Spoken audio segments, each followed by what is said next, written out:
Alright, welcome back. It's another fresh morning. I actually don't think it's quite as cold. The sun is hiding behind the clouds though, so it is a little bit fresh. I might have to find my jacket. But what we got going on this morning, I have to put the tyre back on. What else do I need to do? I think that's it. And that, oh, diesel.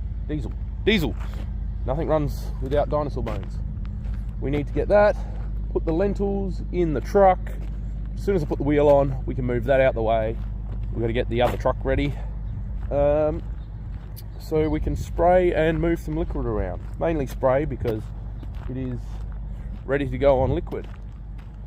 So, let's get the tyre on. Well, I just remembered we need to put the iron in. So that's the iron, it's a fine white powder, similar to canola for anyone that's used that, but it's white. A bit dusty, we got to mask up for it. But then, as soon as it gets wet, this is a little bit we spilt, it goes green and brown. So we need to wash that off. But yeah, it's only going out at about 7 kilos, which means that we'll put these in and we'll be able to do the whole farm we're going to today shortly, and then we'll be right to move this off and, like I said, put diesel in. And then we will get the truck on here and get the easy end out of that, and we will put lentils in that. And we're waiting for Dad to come out so he can escort us with the seeder out to the other farm. So that is today's plan. Alright, we got Jimbo in front, and we got, I don't know, see him, Dad at the back, and we are on the road. We've got about 16 k's to go. We'll be at the next farm.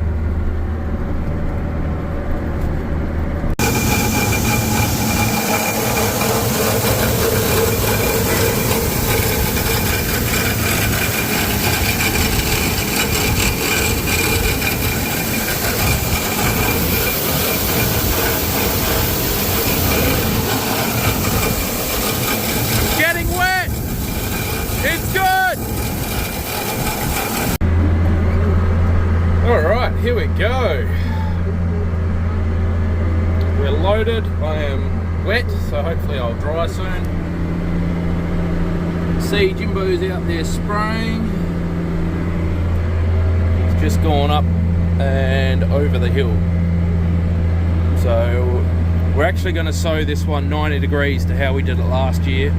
Heavier clays, we're trying to break up the hard pan a little bit, and also since we've changed to this setup and got the toe between, the bar pulls the box around a little bit, and we wouldn't get proper interrow without passive implement guidance, like putting a receiver on the bar, which isn't out yet, but it is coming with Ag Leader. They're calling it right path, I believe. So we're hopefully going to have that for next year. That is our plan anyway. So in the meantime, we will sow this one 90 degrees, so next year we'll be right to go back, because lentils, it's pretty easy, you can go anyway, and it also helped with this wheat run. But there is a little bit of mud sticking to the tyres. Like I said, we've got that new tyre on there this morning. Looking at it, I've actually ordered another one to have as a spare, because the two inner ones on the wings take a lot more load than the outer ones. As you can see, the outer ones are flopping around, but when it's in the ground, the inner wings really push down and squash it out when the tines hook in, so they help keep the bar level. So that is the state of play at the moment. I have out here, because the wheat was actually good. Come on, screen, get rid of the flicker. It's not going to work. You can, if it would work, you can sort of see there that it's actually got different ignore the trial that we got down here, but you can actually see there's a little bit of variation from the harvest map, which is good. It means we had a tidy wheat crop out here. So we are just about to stick it in the ground and strike a blowout here, and I think now with how I'm loaded, I should be right for like a lot. I think I can do like 80 to 90 hectares. So as long as we keep the machine going, we will get a little bit done today. But I hope it rains more and I have to stop. Let's go. It is much later. I am about halfway through. I've done about 45 hectares and I thought I would stretch my legs. Oh, I wish I could describe the smell of wet soil. We had a couple more showers come through. We had a really pretty sun shower. I thought it was going to go around us. I was about to launch the drone and get some epic shots, and it hit me, so I won't complain about that. So I thought I would stretch the legs, make sure it's all going well. It's actually going in really well. I was a bit worried that with a bit of moisture I might have had a few blocks with all the organic matter, but not to be. So I'm just going to do a walk around, probably go for another hour, then I might refill before it gets too late on. But oh, I wish, like, oh, it smells good. It's not super saturated. Ooh. It's not super saturated, but oh, it smells good. So I don't know if we can find some lentils in here.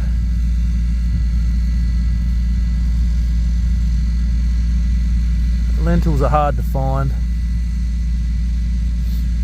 No, that's not one.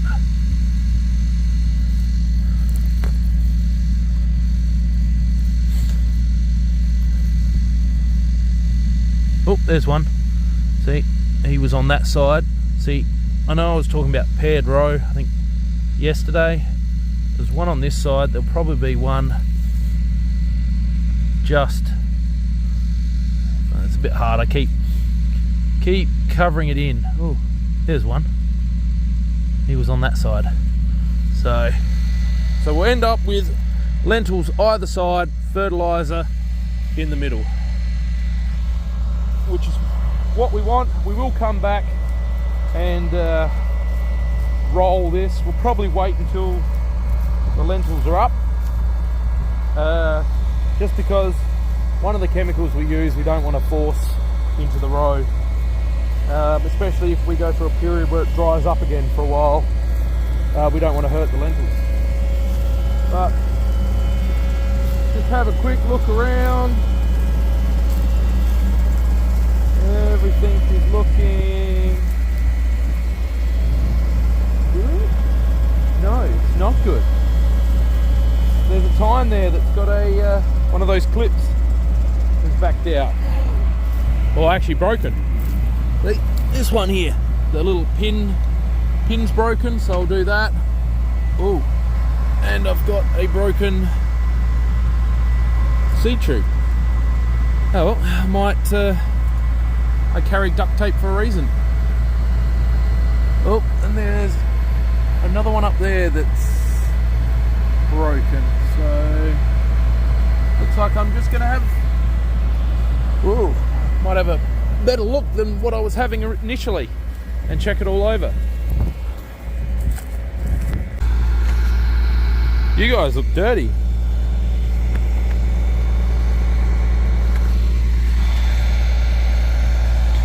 Well, I've done 2 more clips and I've done the duct taping. It's amazing what you can do with a bit of duct tape, keep the seeder going. I thought I had a new bit of little rubber hose for that seed tube, but I didn't. So so I must have left that home. But got this all done. Just had a phone call from Dad. He's going to come out and help me fill, so that way we'll be right to go in the morning for a while. But I've got a few jobs to do at home to get ready, but yeah, we will get there. So let's mount up, get over there to the truck and put some more fertilizer in. That's all I need. Alright, I know I said we were about halfway through this tank, which wasn't quite true, because I got caught out because we're doing a variable rate map. It's going out heavier in spots and sort of sitting at our base rate. Like I said, I'm so used to doing our base rate over everything at home that I didn't allow for that. But still got, probably go for another hour and a bit anyway. But oh yeah, I could probably go for another 2 hours. But with the sun setting, it's getting late in the day. Might as well refill now. I only need fertilizer, and I can, like I said, do another 45 hectares. So it's easier to do it now when I'm going to have a hand. Yeah, Dad's coming out from home, so I'll get the tubulator set up, and hopefully by the time he's here, he'll have time to direct me in the truck. Yeah.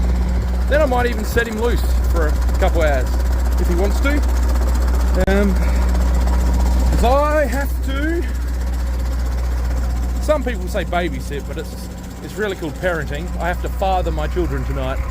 I have to watch them while the wife has a meeting, which is perfectly acceptable. And yeah, Jimbo's not around. He had to, him and his wife had to go to Adelaide for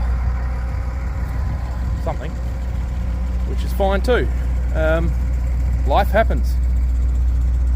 So yeah, we had quite a few, I don't remember if I said it, but we had quite a few little showers, beautiful sun showers, a few rainbows.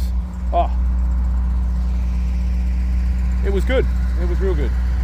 It's actually, like I said, if I could describe the smell of damp earth, it's fantastic. I do miss it.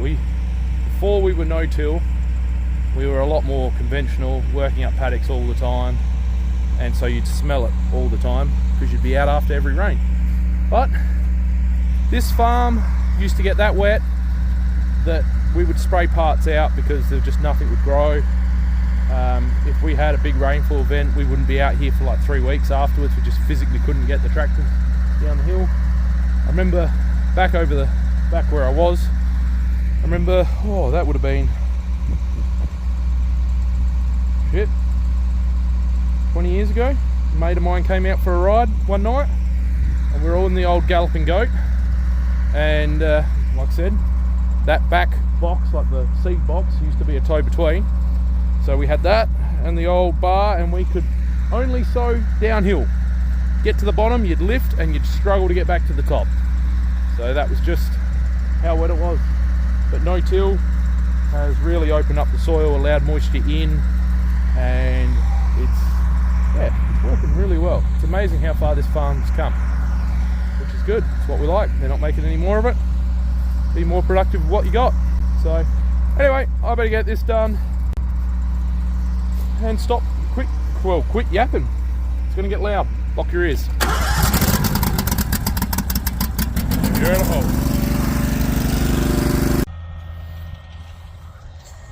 Alright. It's very dark. I don't know if you can see me, but there goes old boss man.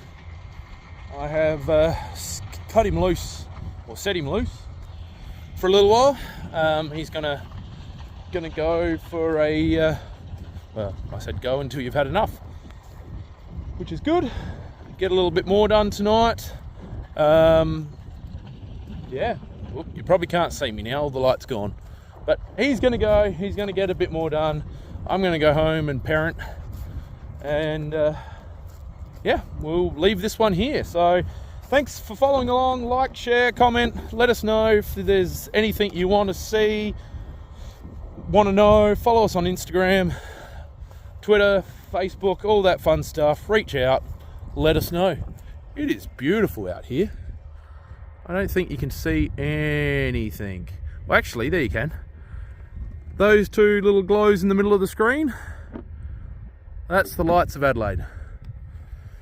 So we're up quite high here, about 160, 180 metres above sea level, and if it wasn't so cold, we'd actually see Adelaide across the water. So anyway, we'll catch you in the next one. Bonus clip. Okay, I thought the kids theoretically are in bed. I hope they're in bed anyway. They should be in bed. Anyway, I thought I would get a jump start on tomorrow. So I came down and I have just filled this with water. So because we're back on legumes again, rainwater in the front tank, just normal water, mains water in the back. Someone is flying down the road. They're having a good time. Actually, yeah, they're having a good time. So yeah, so that will give our tanks out the back there a chance to refill. Anyway, but yeah, I thought I would just quickly see if this works, show off our spray trailer. So like I said, we've got a boom on the side, we've got a heap of taps. At the moment, I'll show you when we get into spraying how we fill the sprayer. We actually have two hoses to fill the sprayer. And then up here, we have, this is a spray shop mixing hopper. And it's all, like I said earlier, it's all on load cells. So we can weigh in the chemical, we get the bulk densities of the chemicals off the SDSs which we have for each chemical, so that way we can work out how much we need to weigh in, which works really well because if you're sucking air, it doesn't matter, it doesn't add up. So yeah, that's all on load cells. We've got a manifold there, we've got a gravity feed in, we can suck using a Venturi and the pump which is around here. So this Venturi will suck from either those two shuttles at the bottom, or if we're using like we're using here, we've got 110s and 100s, we've got the micromatic fitting that we can suck from as well. So I'm guessing Jimbo will need to load them up on here. Eventually we want to do, this is all sort of built based around the Fiber Dash in North America's spray trailer. So except instead of having the multiple hoppers, because we mix more than, well, sometimes can mix a lot more than 4 chemicals, we went to this. It's 1200 litres and it's fantastic. It's got your bag spike, and this side's got a drum rinser, and yeah, the way we've plumbed it, we can pump fresh water and we can suck out of there at the same time. Yeah, and I don't know, well, eventually we want to build a cage here to put those in, like the fibres. We're stealing all their ideas. Well, not really, but this is all on, this trailer's all got shipping container pins for sea cans, as some places call them. So that tank's on its own frame, the middle mixing hopper and those shuttles is on a frame, and that tank's on another rear frame. So with 3 lifts with the loader and the forks, it's all off, it's gone. And obviously we've got load ramps on the back. We can go back to using it as a normal drop deck. So it's fairly universal for us, which is what we like. Unfortunately, it does add, obviously this does add weight, and we've got to be careful of that, especially with UAN. But this has got airbags, scales, we can keep an eye on it. What else? Yeah, this is it. Show more as we use it, but it works well, does the job, speeds up spraying, and like I said, we need it, well, it actually started, we needed it for seeding. So I went that way, and then we went, well, we've got it for seeding, we might as well use it the rest of the year. And that's how we ended up with this. And I was welding the platform over there when I did my back and ended up in hospital. Awesome. Anyway, ciao.